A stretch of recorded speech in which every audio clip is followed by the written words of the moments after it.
তখন থেকে বাচ্চা 5 মাস 6 মাস এরকমের রানিং চলে, তখন থেকে আমাকে বলতেছে আমি তোরে কোনো খরচ বন্ধ দিব না, তুই নিজের স্বেচ্ছায় চলে যা, মানুষ জানা জানির আগে ফেসবুকে ছবি পোস্ট করার আগে তুই চলে যা। তখন থেকে আমার খরচ বহন বন্ধ করে দিস। বন্ধ করে দিই যখন মেয়ে হয়েছে, মেয়ে হওয়ার পরে আমি নিজের সাথে নিজে যুদ্ধ করে মানসিক ডিপ্রেশনে থেকে বহুত চিন্তা ভাবনা করে দেখছি যে আমার আর জীবন চলে না।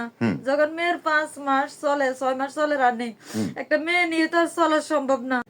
তখন আমি বাধ্যগত হয়ে ওনার ছবি আমার ছবি মেয়ের ছবি অ্যাডজাস্ট করে ফেসবুকে পোস্ট করছি।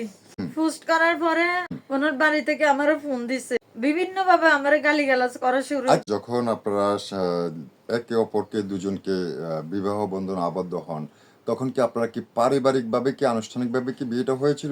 কোর্ট ম্যারেজ হয়েছে, মানে ওনার ভাইয়ের মাধ্যমে কোর্ট ম্যারেজ হয়েছে, ওনার বাপের হেল্পে কোর্ট ম্যারেজ হয়েছে। ওনার বাপের মাধ্যমে আমি সৌদি আরব গেছি, ওনার বাপে আমাদের তাহলে ফ্যামিলিগত মানে ওনার বাপে আসে কাগজপত্র যা যা লাগে সবকিছু দিয়ে গেছে।